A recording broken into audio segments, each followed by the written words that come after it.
Welcome to Transformative Principal, where I help you stop putting out fires and start leading. I am your host, Jethro Jones. You can follow me on Twitter at Jethro Jones.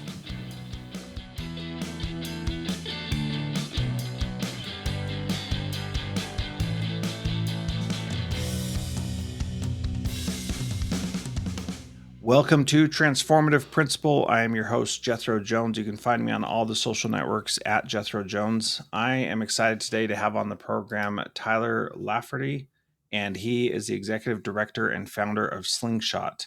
He's a longtime entrepreneur. He's built 5 successful companies in digital marketing, advertising, media, and health and fitness. And this has been over the last 20 years, and he's produced services purchased by multi-billion-dollar companies and clients across the nation, including AT&T, Amazon, Nike, Nintendo, MTV, TikTok, Disney, and many others. But we're not here to talk about all that. We're here to talk about our kids and the future, and his current venture called Slingshot, which you can learn about at helloslingshot.org. And Tyler, welcome to the program. Why don't you start by telling us about what Slingshot is? Yeah, thanks, Jethro. So Slingshot is ultimately what we're trying to do is help young people. We're trying to coach purposeful direction, trying to help them better align themselves, their unique skills, their personality, to a job that's going to be more aligned and to an industry that they can dream big about and be excited about, to wake up every single day and go into that industry to do that work. So really trying to open their eyes to possibilities that are out there, and then show them how to connect the dots, how to make it a reality to go forward. And whether that's, validating these ideas, whether that's building connections with professionals in an effort to build that network for moving forward, but really trying to show them the techniques to do that alignment on the front end, and then to go and make those connections on the back end. Yeah. So let me explain why we're talking about this. And this is very personal to me because I love learning and I love helping other people learn.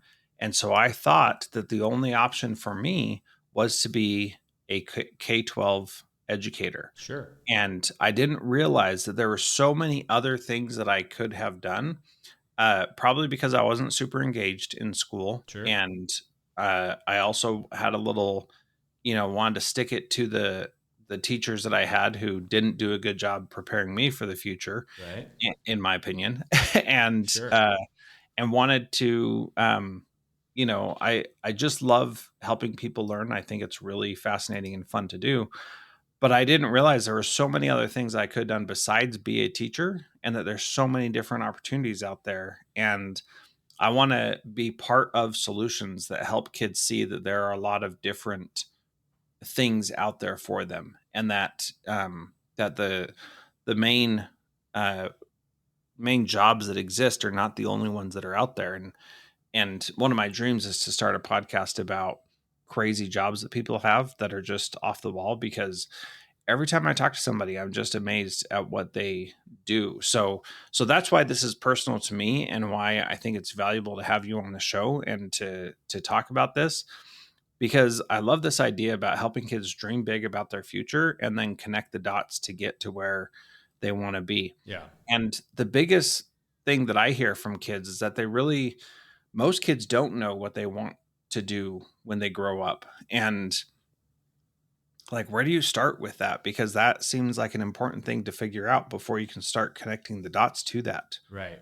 Well, and not only that, but trying to remind kids that you're not trying to find the one thing you're supposed to do. I don't believe in a path to singular discovery. It's not a one true love. It's not the one thing you're supposed to kind of find out about yourself. You're a multifaceted, amazing human being that could do all sorts of really fantastic things that ultimately you could find fulfillment in. So why don't we open the door a little wider to possibilities, to learning, and I always, I remind people what you're doing at 22 is likely different than what you'll be doing at 28, which is likely likely different than what you'll be doing at 35. And that's okay. Like, be open to the journey. We call it the winding path. Be open to the winding path and everything there is to learn along the way with that growth mindset, right? If I have a growth mindset about kind of what I'm doing and where I can go and how I can progress along the way, that I'm not really having failures. I'm just learning along the way. No losing, just learning, we say. And if we can get young people to kind of see that as they think about their future, one, we're trying to reduce that stress and anxiety and fear that comes with trying to figure this out, because so many young people are freaked out about, I got to know exactly what I'm going to do, and especially if I'm going on to some post-secondary thing like college, and I'm thinking about choosing the right major and then trying to get the right job, and I hate that. I hate that, mental health is real, right? And we've got to be, careful with our young people, especially coming out of the pandemic and everything that kind of happened during that. And for them to just open their eyes to big opportunities, and they're going to grow and learn and do, good things. What we're trying to do is help them get aligned with who they are. I don't want to create, them to get into a situation, create friction about, I'm doing something that this isn't at all what I love, but I joke and call it the path of least resistance. My mom, works at the bank, or my dad sells insurance. And so I'm just going to choose one of those because it's what I know. It's my path of least resistance. And like, well, is that totally aligned with who you are and what you want to do and where you want to go? Probably not. Maybe not. Maybe it is, and more power to you. But really getting kids to say, or to see that if we can help them have that agency to just dream a little bit bigger, to see how those dots might connect, and then show them what you do to move down that path to make it a reality. I created something called the Ideas Framework, and that's really the step-by-step. I wrote this book called Be More Like You, and it was about helping young people see what this path could look like. So it's introspection, design, exploration, adaptability, and service. The introspection is we spend a lot of time in better understanding who you are. What are your core skills? What are you innately gifted with? What's your personality type, which I like to say is, how do you show up in the world? What does that look like? And obviously, your skills and your personality are going to gel more into certain job types that you're going to find more fulfilling, just because it's leveraging your skills and what you're good at, and that just feels good when you're doing that kind of work. And so we do a lot of work in that introspection phase to better understand kind of who you are as a human, so that you can apply that to a job type. And then in introspection, we do this, we call it industry mapping, where we dream big about possibilities, about industries that maybe you even never thought of as real for someone like you to move into. And what I hear from so many young people after we do this, whether it's a college seminar or within the high schools that we work in, is I'll hear young people say, you made me realize I was dreaming way too small. Like, what I actually was thinking of and the possibilities was way too small. And so we're opening their eyes to such bigger opportunities and showing them how to connect the dots, which is really, you get into the D to design phase, which is designing the plan. And really, I jokingly should have called it the research phase, because it's researching the companies, it's researching the job types to better understand and know about these. It's researching the path of how to get there. It's researching the people, the actual humans that are doing this work, because in the exploration phase, we're going to get you hooked up with those people. We want you to go and have an informational interview, a job shadow, an internship, but we want to get you to a point where you're actually talking to someone who's doing that job that you're interested in, whether it's in person, whether it's over the phone, whether it's virtual. But we want you to have a meaningful conversation asking, tell me about your job. What's a day in the life? How did you get here?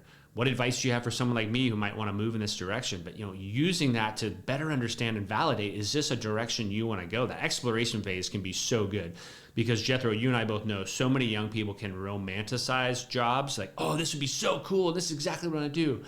Then they go talk to a professional that's doing that work. They better understand what the day in the life is, and they're like, oh, yeah, maybe not. That wasn't at all what I thought. And it's Well, like, right? and that piece is so fascinating, because so many times you think like, I you're young, you think I can do anything, right? Right. And there's a lot of truth to that. But then you think, I want to make a lot of money and provide for my family and not be poor, and take care of people and all that. And so you think, maybe I'll do this job because it makes a lot of money, and that's what I need. I had an experience like that in college. I had a friend who was a lawyer, who was he was a church leader, And so I got to know him that way. And then I asked him what it was like being a lawyer. And he was like, you basically are doing research and writing all the time, and you rarely interact with people. And I was like, I thought lawyers were like in court, like debating all the time. And he's like, that is a very tiny, tiny part of what I do.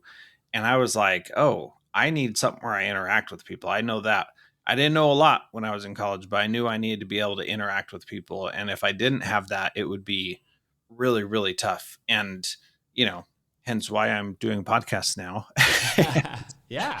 I love it because I get to talk to interesting people and be able to go deep. So I interrupted you on that to share that story, but go on about the other parts of the ideas framework. Yeah, I appreciate that, and you're totally right. Though I mean, and like I said, so many young people have this. You know, what I saw on TV or what I saw on TikTok or what I believe to be that job, and I don't have a problem with that feeling, but you need to go validate it. Is that truly what it is and what it means to you? And so we push this exploration, this idea that you need to go and validate those ideas. And hey, is this something what you were thinking? And I always tell young people, are you leaning into this conversation? Is it interesting? Does that something that's kind of lighting you up and exciting you? Or are you leaning out? Oh, that's not at all what I thought and wasn't, where I thought this would go. And so it's all about validation of your thoughts and ideas of is this job type, is this industry where I want to go? But B, it's also about networking. So young people struggle, all of us struggled with, what does networking actually look like for us? And that social capital is the term that keeps coming up, and more educators I talk to in this industry, this idea of young people not having social capital, especially after COVID, and needing that idea of these connections, because we all know that it's really about, who it does matter. And having this social capital, these connections with people, which absolutely can be done by the student. It doesn't have to be, oh, well, my parents don't know anybody or whatever. That's fine.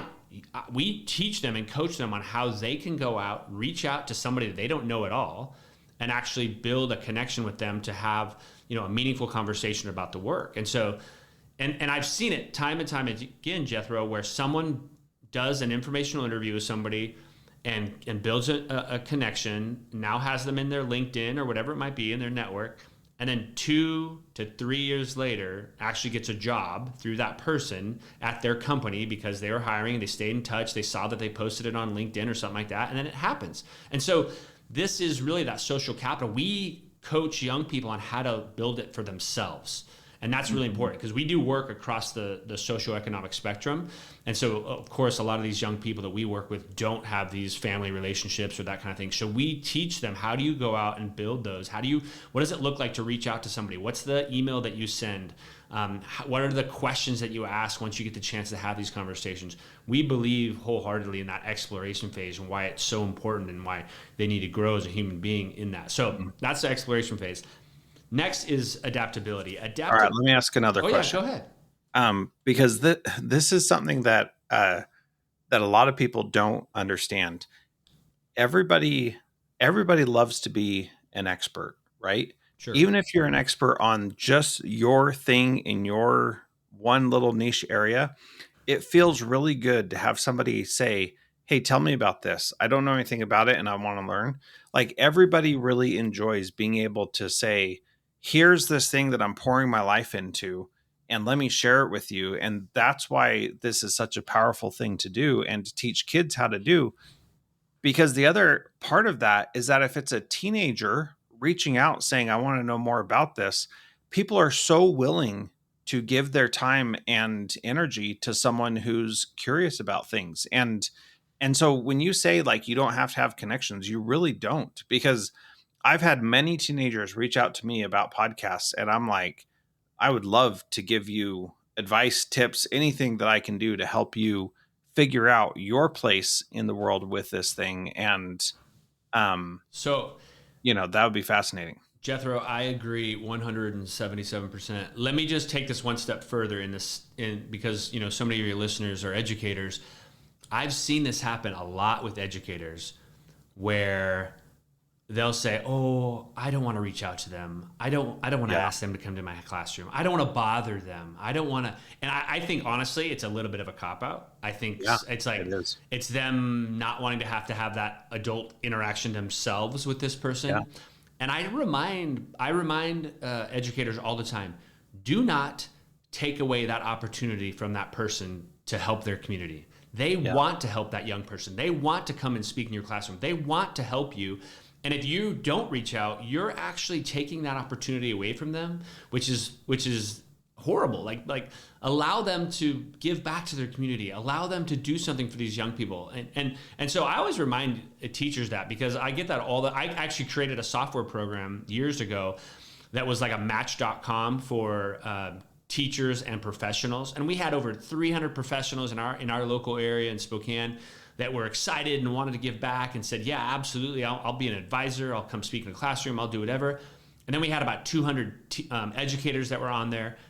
But the dirty little secret is a lot of those educators wouldn't actually get on there and do the search for an architect, an engineer, or whatever, because they just like, well, I just don't want to bother them. Well, again, I think that just that adult interaction or whatever, they were actually a little bit afraid to do, Yeah. and Yep. and it was kind of a bummer. So I think it's really important to remember that thought. Yeah. So the other thing about that is I created a tool called Creatives for Education, where creative people would volunteer to take an ugly worksheet that a teacher was doing and turn it into something beautiful. I love it. And yeah, great idea. But I had the same exact problem that teachers wouldn't ask the creatives to do it. I had a whole bunch of people who were willing to be like, yeah, I'll turn that worksheet into something beautiful, no problem.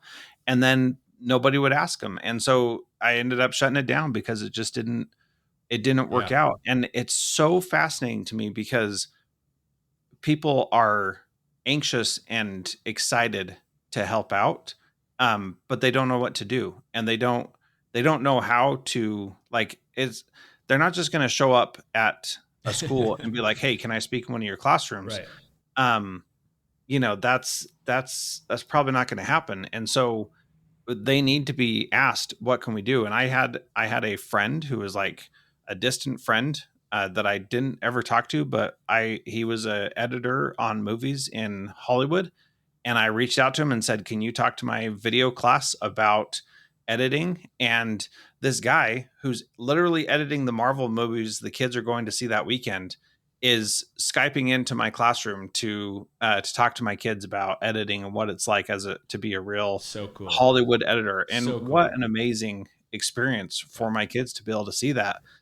And he was happy to do it and like tried diligently to find time to make it work. And I just think that Yeah. that kind of stuff is so amazing. We need to do more of that and get more mentors for our kids in schools. I totally agree. And that's where advisory programs come in to play, whether it's CTE or that kind of thing. Like it's important that we get the schools and the teachers to get excited about this and say, hey, these are partners who want to come alongside you, and then you'll hear it, and I know you've heard this as well as I have. A teacher will say, oh, when I bring a guest speaker in and that guest speaker says something that I said last week and the kids all rolled their eyes, but the guest Yeah. speaker says it and they're like, wow, okay, cool. And they're Yeah. like, Yeah. I just told you that. And it's like, it's just a good reminder for teachers, like, hey, let's bring in some more people from the business world, from out there in the real world, and get them to speak in your classrooms and give you a break. I mean, let you sit back and let this person help you and be a part of that.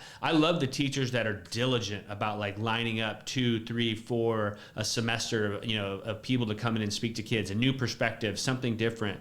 Like, I think that's absolutely valuable. And truth be told, I do think that the business community at large has kind of fallen down of not being more engaged in education. You'll find the 1, the 2, the 3 businesses that are super jacked, and they're the ones that are always offering job shadows or whatever, and they're the ones that are always at the job fairs and career fairs, which is great.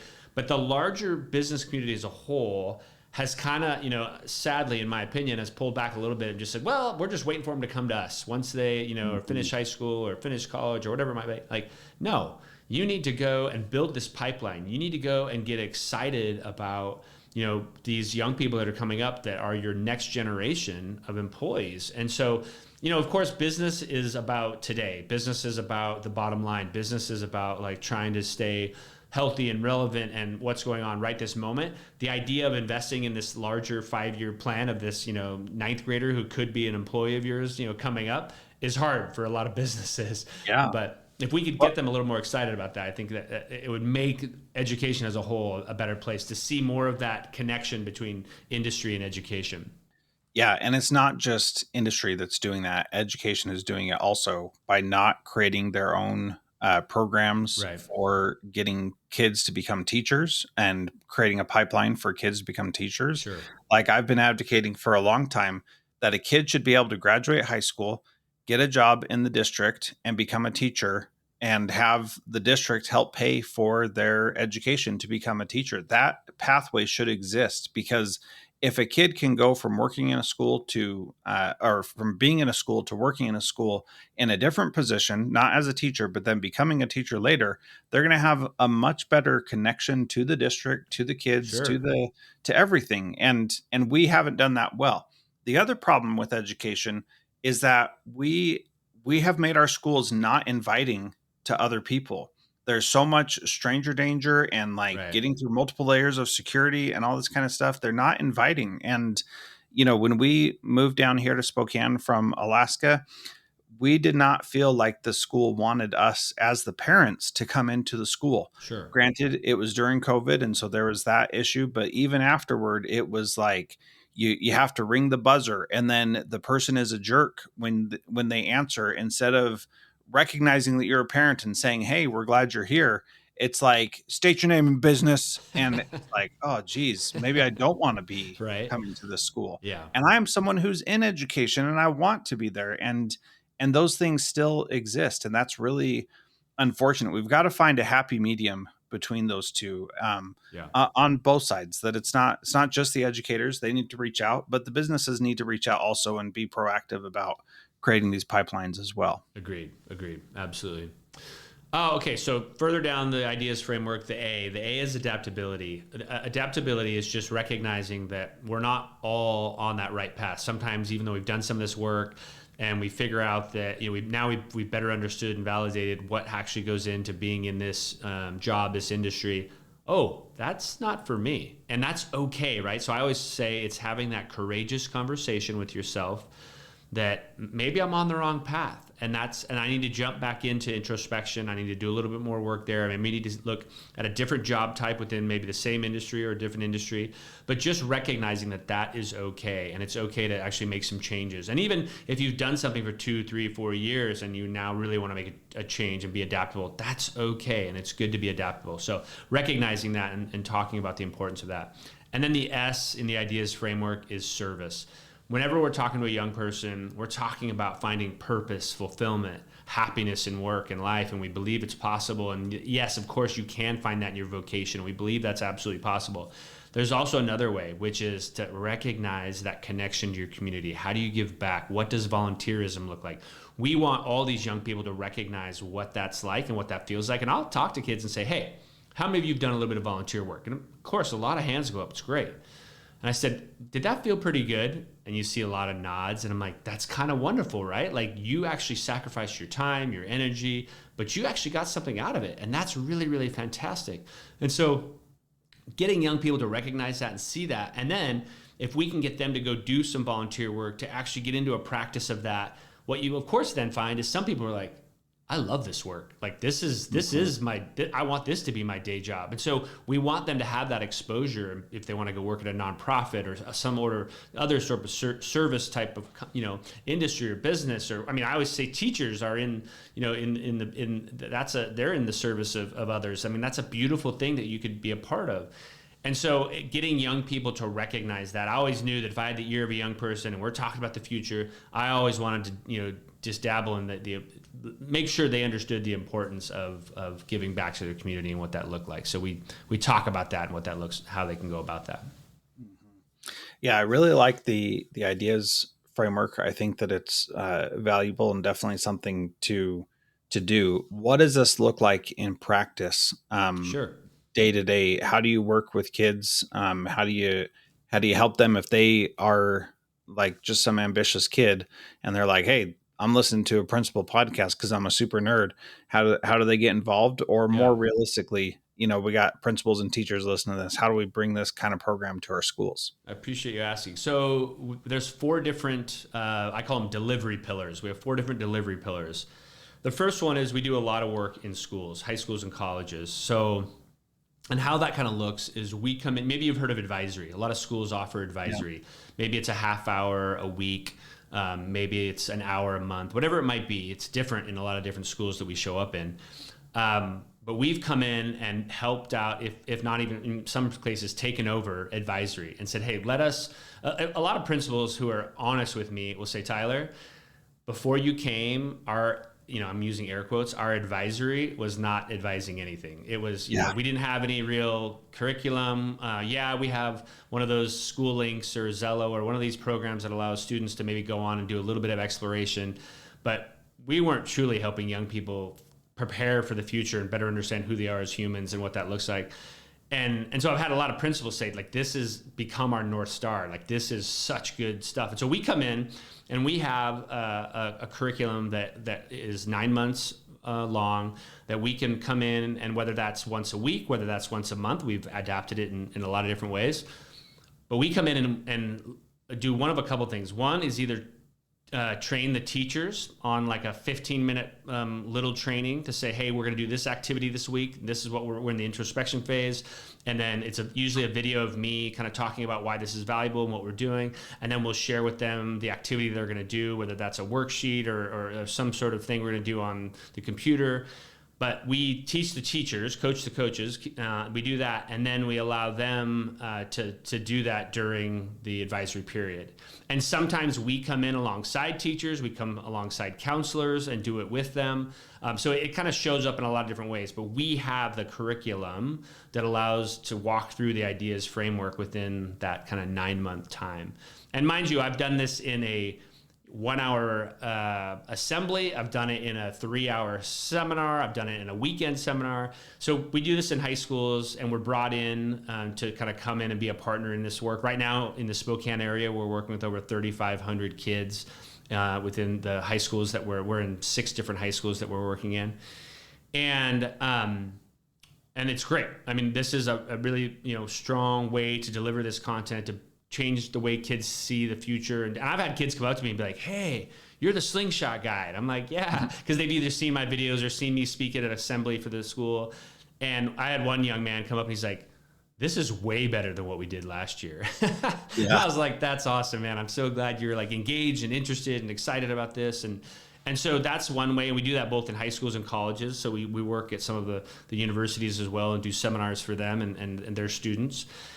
So the second delivery pillar is we do one-to-one coaching. So if you have a parent of a young person and you say, hey, she just needs a little extra help, a little more customized, a little more personalized, we can offer one-to-one coaching, and that's usually paid for by the parent. We also do scholarships, but it's paid for by the parent to do that one-to-one coaching. And then we have what we call the academy, and the academy is virtual. And so we'll do cohorts, 20 to 30 young people coming together in a cohort in a Zoom-like environment, 5 weeks. So it's really condensed. It's 5 weeks. And once a week for 5 weeks, they come on with a coach, group discussion, that kind of stuff as we work through the ideas framework. And then they have a lot of homework, if you will. So they have videos to watch, they have activities to do to walk through the ideas framework when they're not with us. And that's, like I said, 5 weeks. So it's pretty fast, pretty condensed. And then that's, again, something that parents would pay for if they want their young person in that. And then we have the fourth, which is the kind of go at it your own pace, which is our online course. So, hey, this is going to be easy for me to do it when I can get to it and that kind of thing. I can't commit to every Wednesday, for 5 weeks or whatever that might be. Can I just get to the content myself? And we have that option. They can pay to have the access to the online course. Yeah, I like the broad way of making it available to everybody, because that's everybody's got their own thing that is that makes it possible for them to be successful, right? Right. And you know meeting synchronously may not work. Meeting asynchronously may work better. Yeah. And so those are, some kids aren't going to be able to pull through doing the asynchronous. They need that calendar time to make it happen. Yeah. So yeah, this is good. Just as we close up, I love the title of your book, "Be More Like You," and this is one of the things that we struggle with right now in our society is this idea of identity. Yeah. And we define identity way too narrowly. And I've said this a bunch, and people listening are, they're probably sick of me saying it, but I'm going to keep saying it because we define ourselves so narrowly and focus on things that are either unchangeable or too narrow for us to really um, for that to be so important, and we really need to recognize that we are each unique individual people, that even if we have commonality with some people, we are still very different from those people. Even kids in the same family are going to grow up and be their own unique person. And they may look alike, they may sound alike, they may act alike, they may believe a lot of the same things, but they are still unique individual people with a unique and individual approach to life. And that should be valued and recognized rather than thinking that we have to be like everybody else or define ourselves so narrowly. So will you just talk a little bit more about what "Be Like You" really means to you? Yeah, I appreciate that. The title of the book, "Be More Like You," I mean, it really was this idea that I do believe that everyone is uniquely gifted, and like you said, and we should celebrate that uniqueness, and it's beautiful, right? And the importance of that, and that likely these things are already inside of you. These skills that you're uniquely gifted with, these your unique personality, these interests that you have about the world and learning more about it. Like, honor that, right? And be more like you and who you are, and draw this out of you so that you can find that alignment. So I just believe in that wholeheartedly. And also, that again, I'll just go back to this. It's not this path to singular discovery. We as human beings have all sorts of amazing interests that we have, and you should explore those and better understand those. I was meeting yesterday with a young man, and he was asking me, "Hey, I'm considering colleges, and what sort of questions should I ask about this business school versus that business school, and this and that?" And I said, "Hey, listen, I love that you're interested in business, and I think that's going to be wonderful. It seems to suit your personality and what I know of you. But what I'd rather see you do is choose a school because it's where you want to go and what you're excited about and that you're into. And if you're, I said, ask about their curriculum and their different class lists for these different the schools they have, and then find out what is exciting to you and what's coming out for you. And then once you go there, go and start to take some classes within the business school, of course, but then take a broader variety of classes, anthropology, philosophy, take some of these, and then be open to what's exciting you, what's drawing you in, and then if a certain class that you're taking you find really interesting, go do some research. What are jobs around this type of industry or that kind of thing, and better understand what that's about.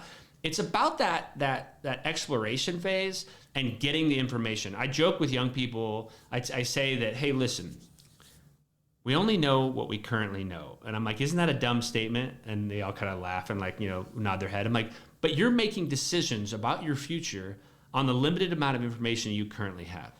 If you can go do the work, do the research, watch the videos and get more information, more influence, more things, you're going to be able to make a better decision. And just trying to get them to understand that. And I'll even tell them hey, there's good content on TikTok. If you're interested in artificial intelligence, if you're interested in whatever it might be, I guarantee you there's content on YouTube, on TikTok. I mean, it's out there. So just go and get some more of that content, and then honor that and say, oh, wow, this is really cool. I had no idea this industry existed, and I want to honor that and be more like me because that's inside of me. I want to find that. And so I just really think it's this idea of we owe it to ourselves to honor that uniqueness within us, and to try to push young people to recognize that, to hey, it's okay. You don't have to be like everybody else. You don't have to be what you see on Instagram. Does this resonate with you, and does it excite you and light you up? Yeah, and even better, if you don't find something, more information about that, you can go create it. Right? That's the beauty Absolutely. is you don't have to have permission from anybody to start doing that, and you can start creating and sharing what you're learning and what you're interested in, and create a niche and find other people who are interested in that too, and that is just really incredible. It's one of the most amazing things about the time in which we live and the world we live, where you can create and find other people who are interested in the same things. So Absolutely. Tyler, this was awesome. Thank you so much for being here. Yeah. Please let us know how to get in touch with you and get more of these programs in our schools and what that looks like. I appreciate that. Yeah, I think the best way is the website. That is that helloslingshot.org. You'll find out about our different programs and you'll find a way to contact us and reach out. And I would love the chance to have a conversation. If anyone is interested in kind of the way we approach this and what we do and learning more, I welcome that. Yeah, cool. So helloslingshot.org. This was a great conversation. Thank you so much. And I think there's going to be more to come from this. And thank you so much for being here, Tyler. Appreciate it. Thanks, Jethro. Appreciate it.